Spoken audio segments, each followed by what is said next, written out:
What I'm going to talk about today is making more money in less time. What I did this year to cut back on hours so that I could spend more time with my family and not take a pay cut. Kevin Hansen, and my full-time job is growing my beard, and my part-time job is making some money mowing grass. I take care of about 60 lawns a week by myself. I've had employees in the past, and we would take care of 60 to about 75, and it would always take us about 6 to 7 days a week. Now I'm going about 3 days a week, sometimes 4 if there's odd weather delays.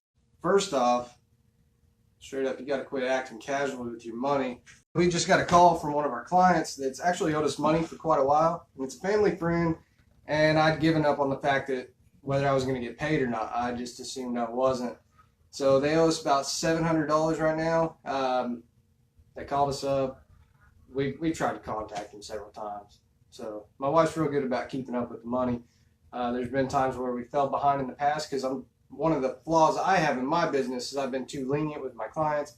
Like, if they pay me and it's within 30 days, I'm pretty laid back about it. If they don't, that's when my wife starts going after them. But for me, like, everybody says, oh, I'll just send you a check or this and that. And I've always been pretty laid back about that. My buddy Blake around the corner, I like his style. He's on it. They're never more than 3 or 4 days out. He's on them. So there's kind of a give take with that, okay? So for me, I'm more relaxed. I don't want to see my clients a lot. I don't want to have a whole lot of interaction with them. I want a relationship that's built up good when I do see them. And I don't want it all being around tenseness with the money. But you also need to be there saying, hey, if I die tomorrow, I want to be able to spend that money today. I need paid today. So, yeah, that's just one thing there. So anyways, I was talking about being casual with your money. You want to get paid, and I want to get paid right now. Give me that money. So we were pretty casual with them. It's been like 8 months, man. So I'd given up on the fact that I was going to get paid or not. Family, friends, so I was just like, all right, whatever. They're on the blacklist. If you don't have a blacklist, you haven't been in business long enough, but you will. You'll have a list of people that you don't ever touch them. They'll probably come out and ask for lawn service every year because they think you're a different company for the first few years. No, I don't want you. As far as increasing prices, making more money in less time. Now I went from 6 to 7 days a week with 2 people down to 3 or 4 days a week with just me, okay? Now, I know with my setup being incredibly efficient, so you want to work on efficiency with your equipment first. So if you're push mowing and you expect to hit 20 lawns a day, they better be small. If you're doing it alone, you better expect to work hard. You're going to work hard even if you got bigger mowers. So my niche, really where I like to keep them, is about 8 to 15,000 square foot, but I do have some that are more around 20,000 square feet. That is my niche. That's what I touch. If it's bigger, I don't touch it. If it doesn't fit a 36-inch mower, I don't touch it. Don't do it. That's why I built an awesome network. So you'll see in here, there's a lot of guys from Tulsa. I built a network. I talk to them. I find the good guys that do good work, that they're competent, they can handle it, they'll communicate well, they'll treat a client good, and then I build networking around them. So I've got this real localized niche. And Blake, he only runs 30-inch mowers. So he doesn't do anything less than 30 inches. But he doesn't do anything real big. So if it's real big, I pass it off to Luke Smith. He's in here too. Okay? And, you know, so Luke has everything from, I think he has some push mowers. He hits some few small backyards and some HOAs he has. And he has 36, and he has, I think it's a 72? Not sure. Big grasshopper, okay? He's making a lot of money with it, mowing some big area. I can't mow a big area and make money. So you need to find out and get in where you fit in. When you're starting out, it's your first couple years, you need to get in where you fit in. If you've got a 21, you're building your mowing route right now around the 21. Don't try to get acreage. I've done it, and it sucks. If you mow an acre with a push mower, you're not making money. You're being a fool. Stop it. No matter how much you're making off that, you're not making money. Okay? I was like, oh, I'm making $125. No. Don't do it. All right. So as far as the niche goes, that's something to talk about there. You got to know what you're doing right now. If you don't have a 60-inch mower and you don't have the credit means, the capital, to get a 60-inch mower and you've only got a push mower, you got a push mower. Build your business around a push mower, make your money there. You can make a good living with a 20-inch push mower, 21-inch push mower. You make a good living with 36. You can make a good living with whatever size you have. The bigger you get bigger contracts. Bigger contracts means bigger money. It also means more labor. It means more infrastructure, more people. There's a lot of good commercial guys on here. They can give you tips if that's your direction. If you're searching for an awesome suburb style in and out of these cookie cutter HOAs, that's my stuff, man. That's what I get into. That's what I like. That's what I like to market around. So the first video was talking about marketing. You got to boost your marketing, get that ball really going, so I could get into what's in the next video. Getting some balls to step up your price, all right? Having the confidence. I think having your phone ringing nonstop is what it takes to get confident enough to say, hey, I'm going to raise my price. I'm going to go up in price, okay? I'm not going to do $25, $35, $45 loans. I'm going to go $45, $50 minimum, whatever it is for you, okay? I set a $50 minimum. Everything from now on, it's $50, all right? Now that got grandfathered in. I have some that are still $35 lawns. And as long as I mow them, I'll keep them $35 because I got them right next door to two $50 lawns where I'm in and out, and it's nothing. The drive time is literally moving my mower up the block, just a couple houses, and I'm mowing it. So they'll stay at that price. That's fine. I have some lots that are like, we're talking maybe 6,000 square foot with the house on it. Okay, I don't know turf size. I don't do that. When I measure a house, if I want to know how much I'm going to charge, okay, if you get into that, I just measure the house in it. Because if you're measuring a lot and it's a 12,000 square foot lot, and this one's a 12,000 square foot lot, and that one's a 12,000 square foot lot, the houses on them are going to be about the same size. The trimming, the edging, they're all going to be about the same size. Now that would not work for commercial.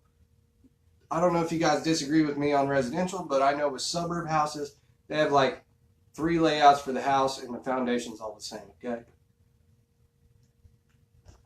So I'm doing the same edging, unless I got some weird patio. Alright, so once you've got that phone ringing like crazy, you set your new minimum. If you're at 35, maybe that's moving it to 40. That might be moving it to 45. Whatever it is, you just up yourself a little bit. The more in demand you are, okay, supply and demand, the higher you can raise your price. If you're going in to business and you're in your first year, but if you're hungry, in my first year I took on everything for 35. Not the way to do it, okay? I was push mowing everything, and I was push mowing some big yards, and I had a real crazy route, and I was all over the place. Each year I've gotten tighter and tighter and tighter. Here's what I want to do is just give you the information that if you're where I was 5 years ago, skip 3 or 4 years. Just skip 3 or 4 years, tighten up your route, start working your way to upping your prices. If you're going to push mow and do high quality and sell yourself as high quality work. You have to position yourself for the money you want to make. So, confidence. Position yourself with confidence, you can actually start upping your price, getting better prices. I'm going to move up, and then the other way is actually, if you're starting out and maybe you're on this side of town and you want to move to this side of town because it's got nicer neighborhoods, nicer houses, you start working your way over there. You start building a route up over here and you start ignoring this side. So you build the top end, knock the bottom end out.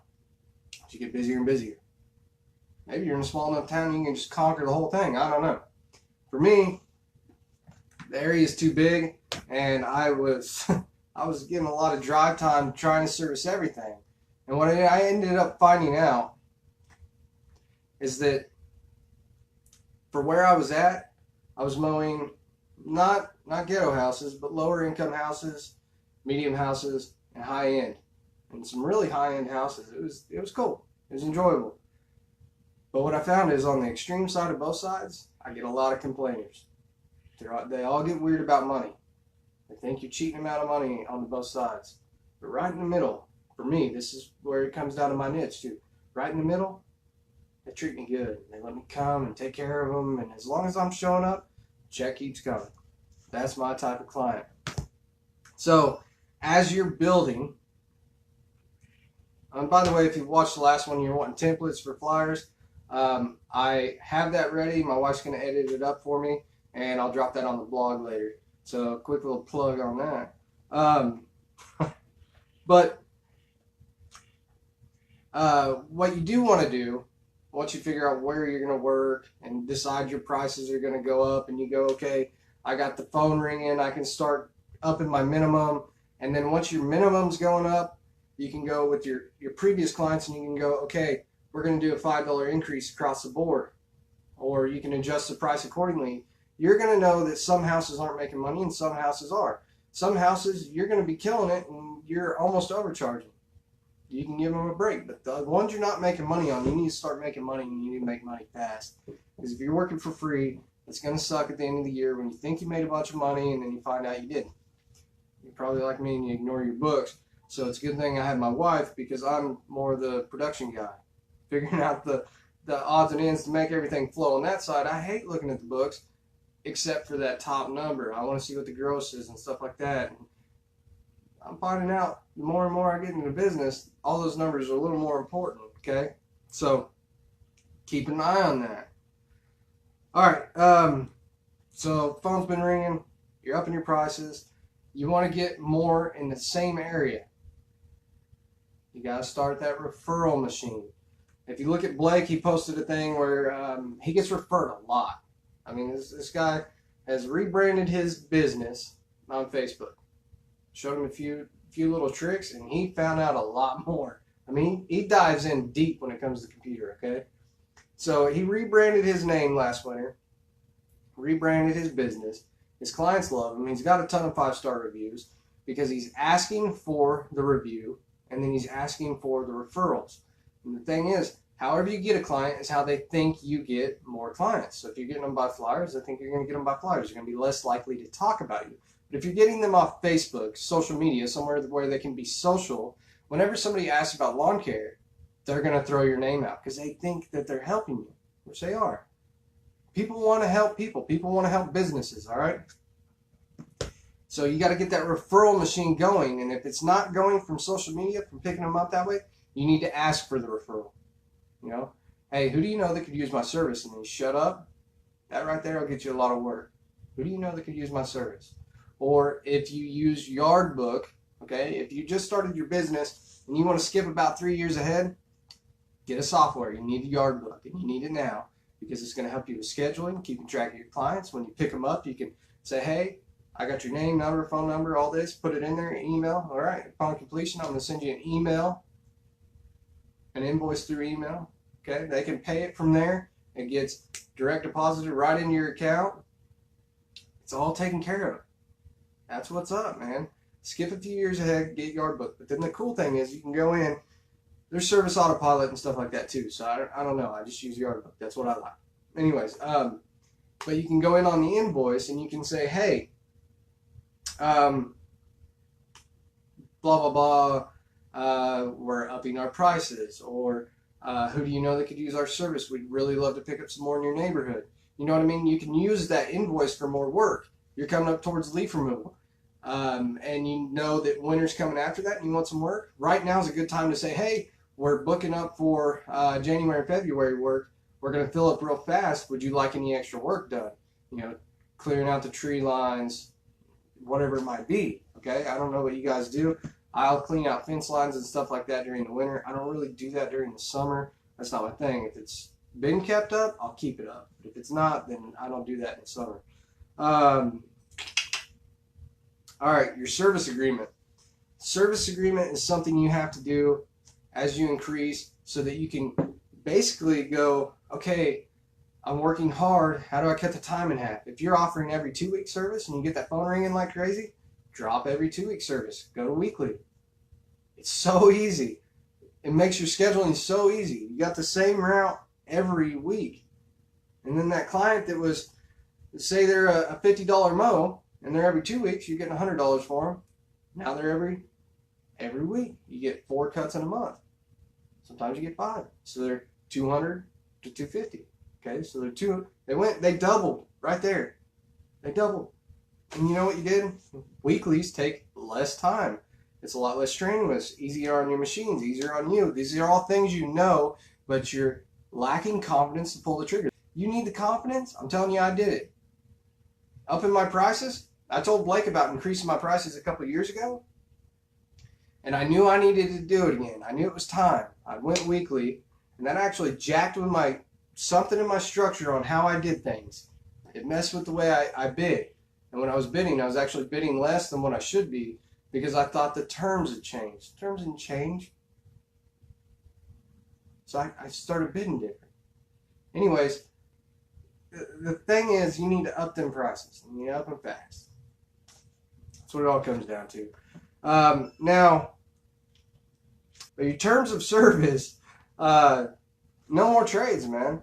You don't want to do any more trades. If you're doing trades, you probably are. If you're low income like I was in the beginning, having a hard time, you come from a small town, you're probably doing some trades. I still trade for door hangers and stuff like that, okay? I work for the company that does all my printing. I trade for magnets, door hangers, stuff like that. My shirts have all been through trade because I was working for another company. So if you can get in with a local print shop, that's a good way to get things on trade and not have to put out the money up front. Although I would argue with you at the same time that having that money in hand and being able to cash flow it for whatever project you have at the time is beneficial. But if it's for advertising, you get that in. Advertising is like it's just more money, okay? It's a multiplier. Advertising is what gets your name out there, makes you less obscure, gets money flowing in, and then you just got to keep up with production. And if you can't keep up with production, like this year, I wanted to cut back some. I got injured, and I wanted to spend time around my family. I wanted to cut back. I wanted to rest so I can go hard, you know, retract so I can advance. Anyways, that, for me, was something important that I should do. And you have to be able to make more money with that time.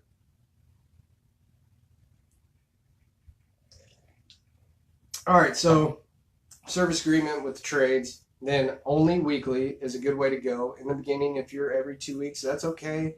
You're going to build up. Like I said, you got to get in where you fit in. Take that money. Sometimes you got to take what you got to take. You got to get the ball rolling. If you're sitting on your couch and you're not doing anything, and you don't have any money coming in, and your bills aren't paid, as long as you're making some money and it's profitable, you probably need to get out there and you need to quit whining. You need to get your name out there. You need to build up a work portfolio. You need to get your name in front of people in the neighborhood. You need to be seen. Goes in hand with obscurity. If you say, I want to go weekly and I don't want to do anything else, and you're not full, if you're sitting on the couch, get off the couch. If you're sitting on the couch, get up and go advertise. You need to push. You're going to get real tired, but until you get to where you can flow at the pace you need, that's what you have to do. Here's another one. I'm not going to show up on your time. I show up when I show up. You're on a day, and it's like tech hours. Okay, if I want to run that schedule backwards, I'm going to run it backwards. If I want to run it forwards, I'm going to run it forwards. You call Cox Cable and you say, hey, when are you going to be out here? They're going to say 8 a.m. to 8 p.m. Similar thing, all right? I don't want to be on somebody's time. If there's a breakdown, I'm going to be delayed. If you get the clients that want you right there at just a specific 30-minute interval, they're going to be a hassle. They're going to be a headache. They're not going to be worth it. That's just my opinion. You might be a different type of business than me. And then the same thing. If they want on a certain day, hey, I mow in this area on this day. I may not be in your area on the day you'd like it. You got to work with them. You got to talk with them. And that's all how you position it. So if they want to be on Friday, to make it look good for the weekend, you might have to have them on Monday and say, well, it's going to look good for the week. It's just how you position the way you say it and sell it. So it really doesn't matter on that. Do what you got to do. But these are all tips to allow you to make more money with less time. And so where I use that to pull back, you can use that to advance. You're making more money in less time, which means you have more time. If you have more time, then you can up it, you get more money, You can get better equipment, be more efficient. You can afford an employee at the right price. These are all reasons I cut back. This year I went, well, I'm having a hard time keeping employees this year. What's going on? What are my problems in business? Why am I still having problems in my business? So I started asking myself why. You ask something, why? Ask why 5 times, or however many times it takes to get to the root cause. Because what you might think is the cause isn't the cause. That's why I said in the other videos, do you keep track of your problems? You need to keep track of those problems. Write them down, jot them down, note them in your phone, keep them in your head. Don't forget them if you keep them in your head. But if it comes up more than once, you need to figure out the problem to that solution, or figure the solution to that problem, sorry. And you need to get it fixed. You need to take care of it. Otherwise, it's going to keep plaguing you. All these things, if I would have just got my confidence up, I was busy. The problem with being super busy and overly busy, even though you have money coming in, you're like, hell yeah, I'm doing good. The problem is you get so caught up in the moment and trying to get everything done, the hustle, the grind, and your brain's just scattered all over the place. You don't know what's going on. Then, from there, you just can't clearly think. You can't think about your problems, what's actually going on. You don't notice problems as much. But, like I said, I retracted what's going on, found the problems, here's my solutions. If I would have just done that 2, maybe 3 years ago, man, come on. I've already been in another advancing stage. Okay? You don't want to plateau. I plateaued. The last 2 years, I was on life support. I plateaued.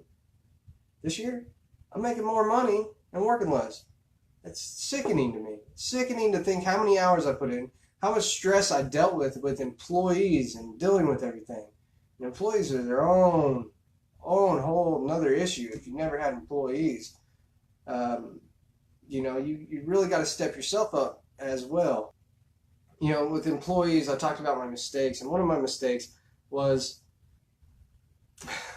my culture, my business culture. I brought on a buddy, and we were friends when we were in high school. And you know what happened? When we were around each other, we started acting like we were in high school again. You don't advance that way. If you're going to have somebody around, friend, buddy, family, whatever it is, business is business. Off time's off time. It's okay to have off time and be cool and be buddies. But when you're in business, you need to say, hey, this is business hours. We're getting stuff done. Joking around's fine, but jacking around's not. So those things add up. They add up quick. And then you have to make sure they're not going to take advantage of you. Ultimately, I could let this guy go, and it came down to the fact that he took advantage of me. We're passing out door hangers. I got him and 4 other guys passing out door hangers. I go to pick them up when they run out of door hangers. And he said, oh, look what I found. Look what I found on the side of the street. And there's this little container and it's full of weed. Dude, why do I think that's cool? I know what happened. You had a dealer come to you, and you're in my work shirt. That's not cool. So, you got to make sure you're not taking advantage of it. Take advantage of this group. This is always going to be a free group. I'm not going to pull I'm not going to pull the carpet out from underneath you and say, hey, this is going to be a $100, $50 group. That's not what this is about. I think that a group where people talk and they communicate and they grow is much, much, much more valuable than putting $50 in my pocket. So anyways, I'm off here. You guys have a good one. I think that was decent enough. Later, ladies.